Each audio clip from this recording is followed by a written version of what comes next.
engagement, which is something that I'm very passionate and enthusiastic about.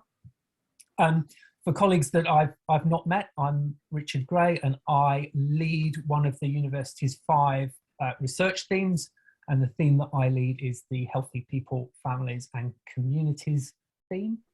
And one of the kind of core strategic activities within my kind of theme work plan is about promoting consumer and community engagement.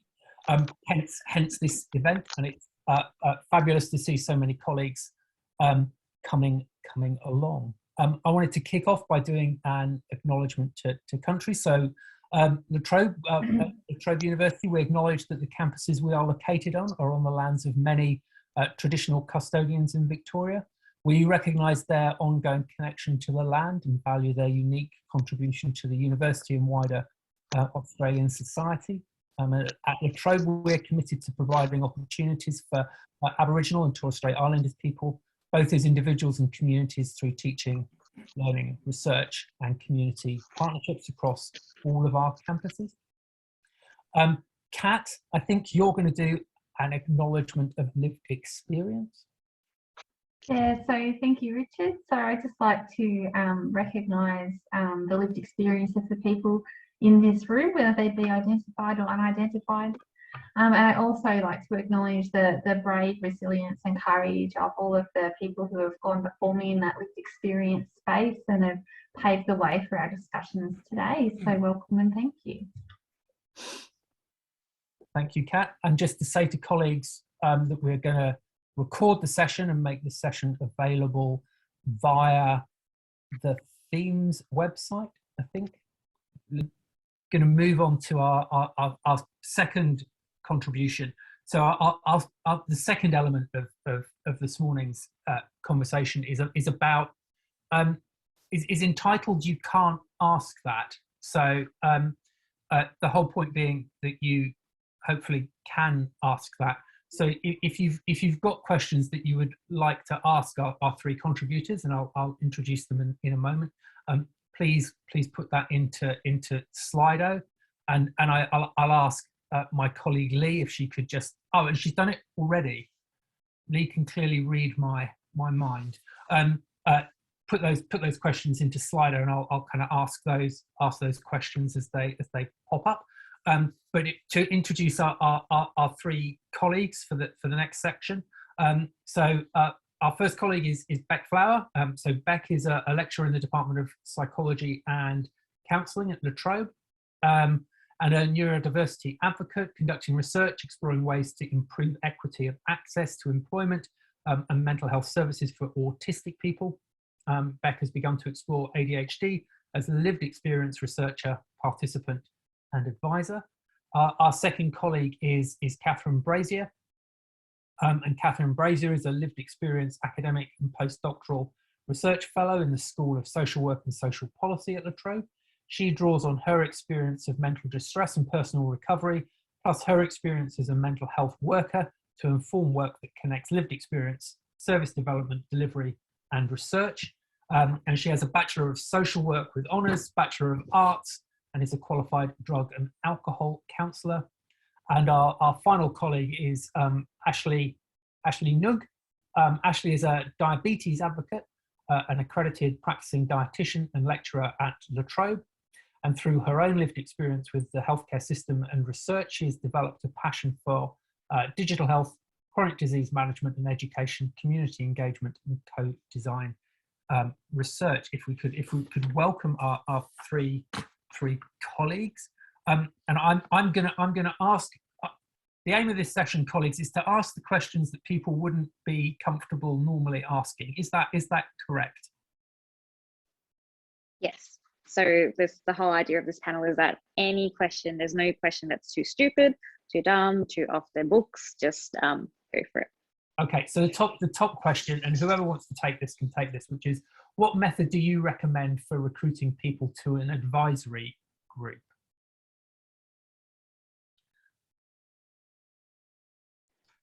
I can go. Oh, I think you go first, Ashley, go.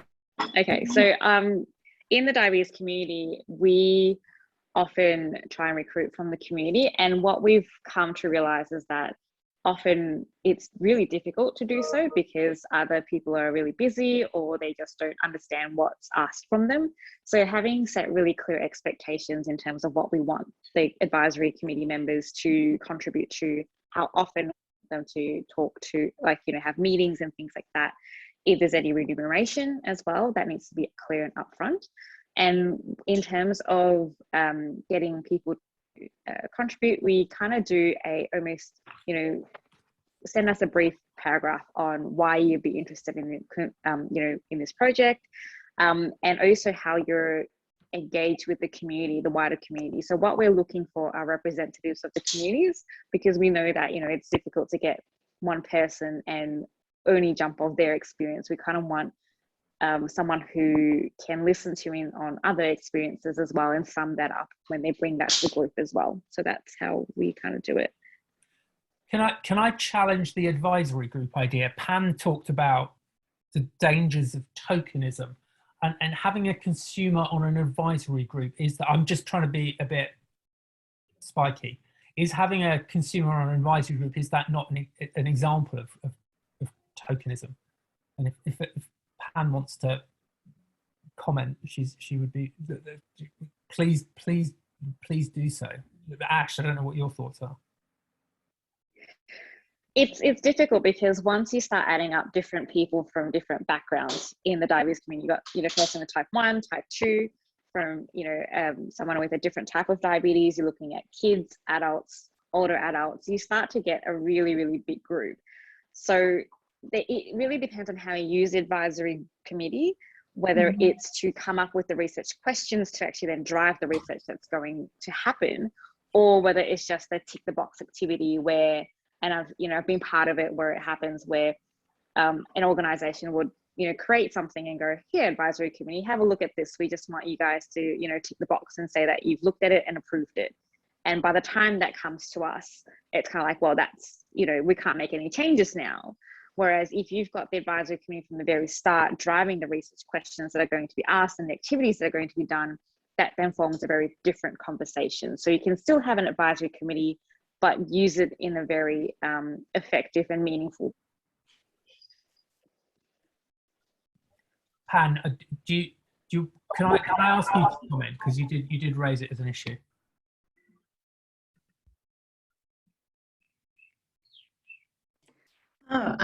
Yeah, I think Alicia has actually put a really great comment in the chat saying it's important to have more than one person with lived experience. And I'm actually going to share an article also by Indigo Daya. I think it's called Driving Authentic Engagement, a Conceptual Model for Welcoming Diverse and Challenging Consumer Perspectives. So it's about, it's a really great article. She said it way better than I could, but yeah, it's important to have more than one person, but also one person can't represent the variety, extreme diversity of views. And yeah, I can't encapsulate it enough. So I'm just going to post her great article in the chat for people to look at.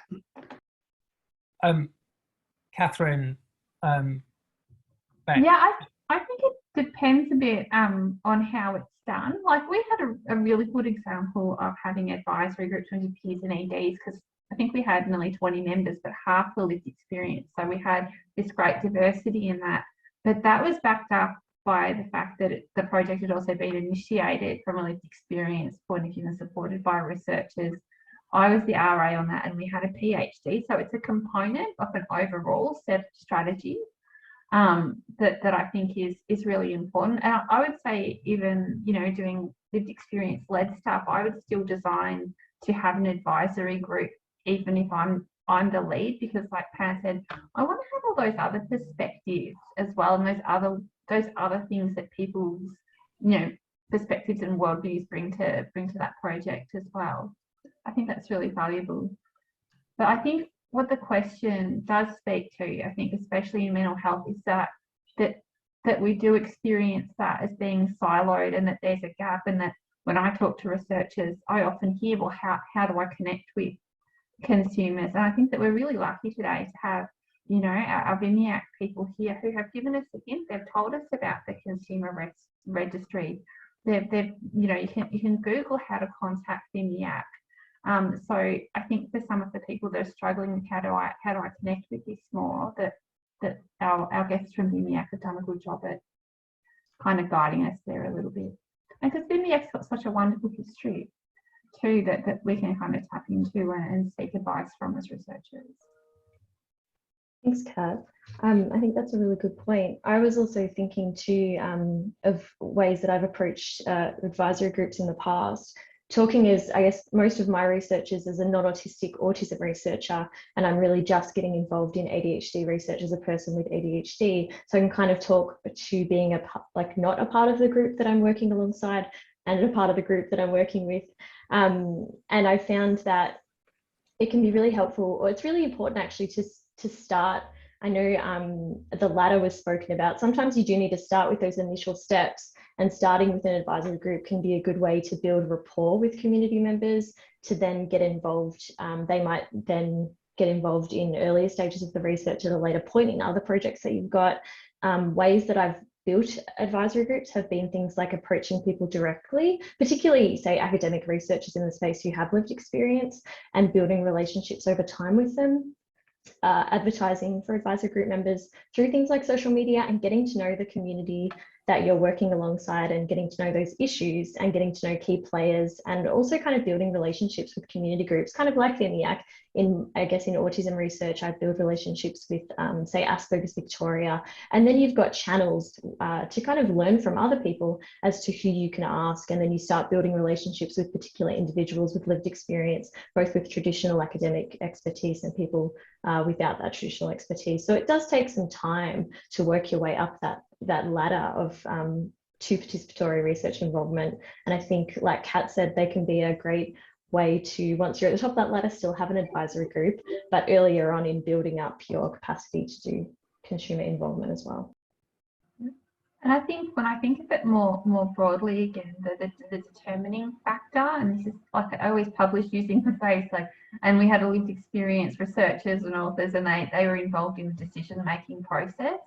And that's the bit that I always make sure that I publish, because you can do all these things and have, you know, have authors and have people sitting on co-design committees, but if they can't say, no, we shouldn't do it that way, and we need to do it this way, and until that there's some decision and some power in how they impact on the study, then that's when it kind of doesn't have legs, I reckon.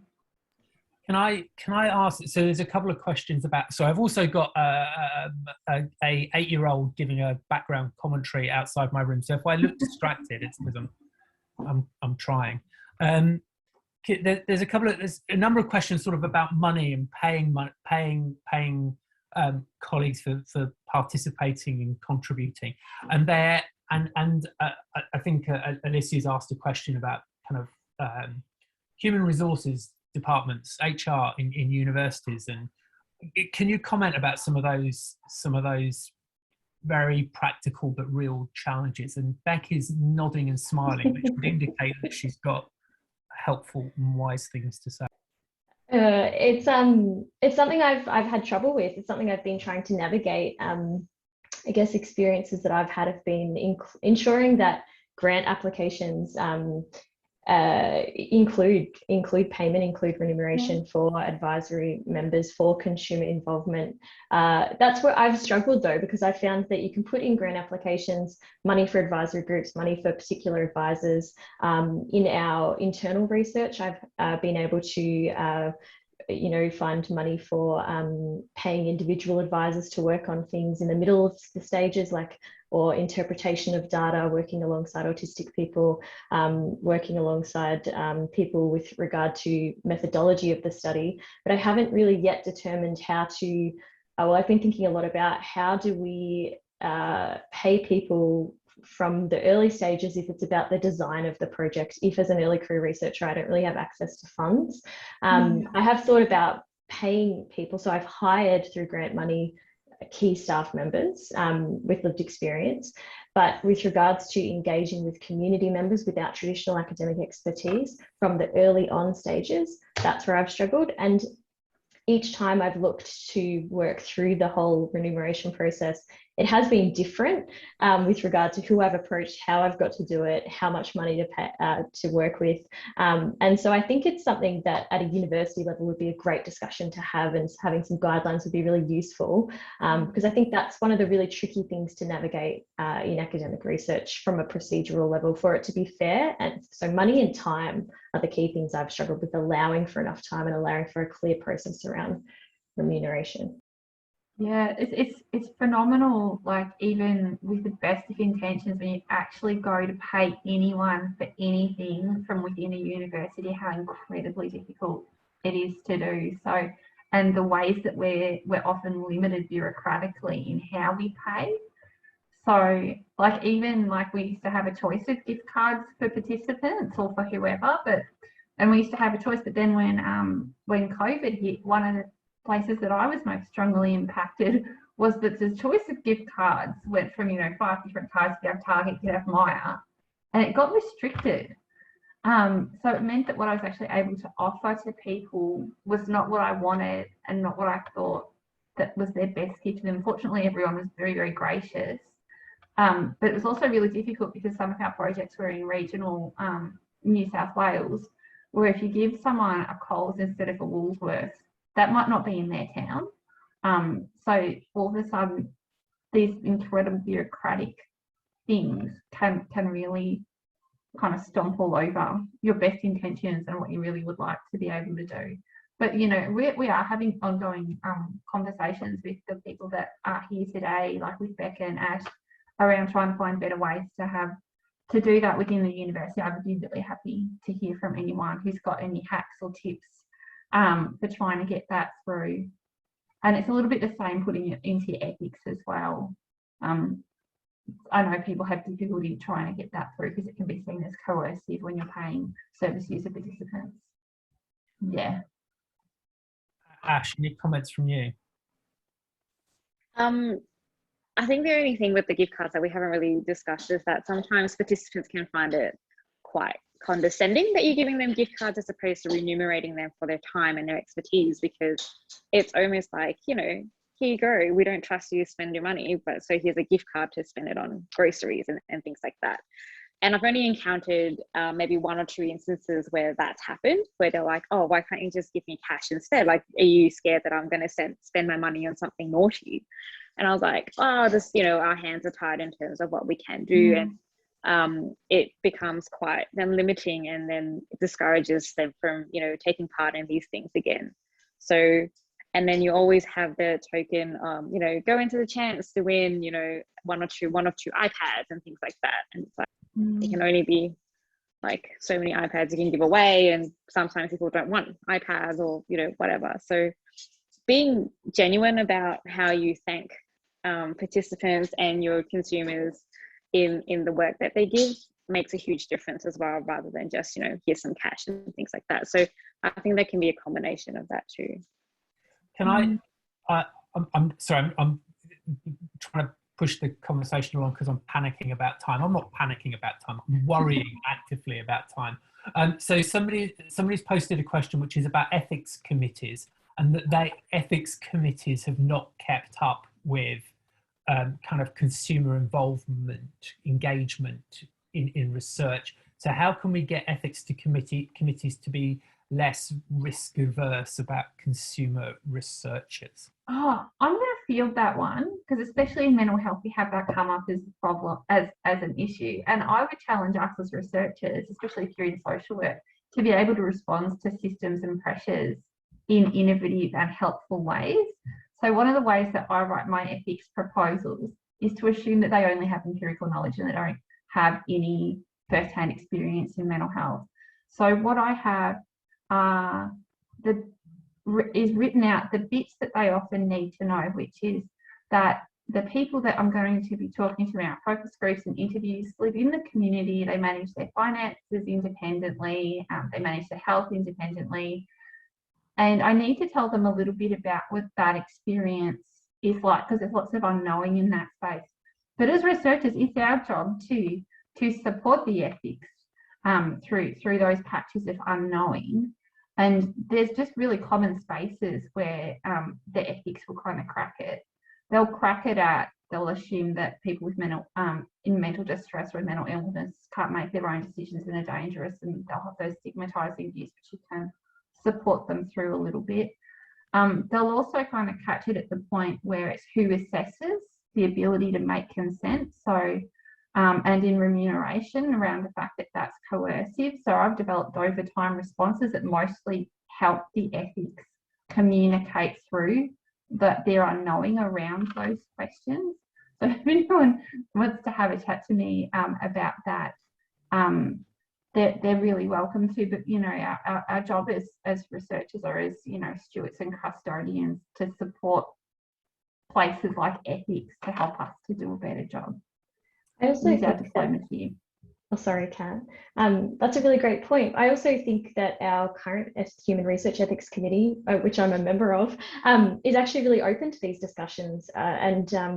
I was recently talking to my colleagues on the committee about the importance of consumer involvement in research, and it was a really nice discussion where members are really open to and encouraging of researchers to involve people with lived experience. So I think it's a discussion that can be had with the committee, but I know it's certainly open to it from my experience with people in the committee anyway.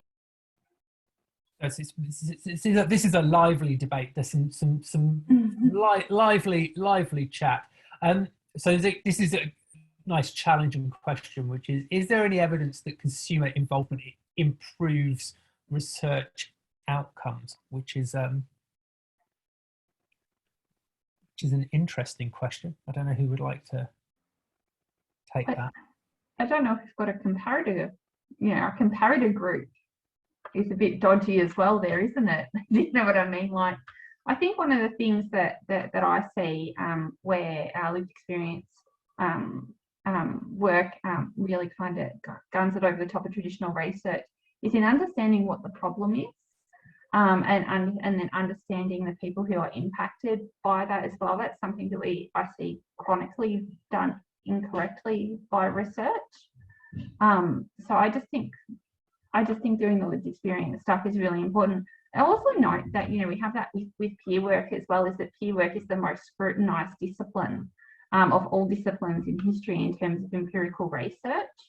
And that we don't ask nurses to prove their effectiveness, or we don't ask psychologists to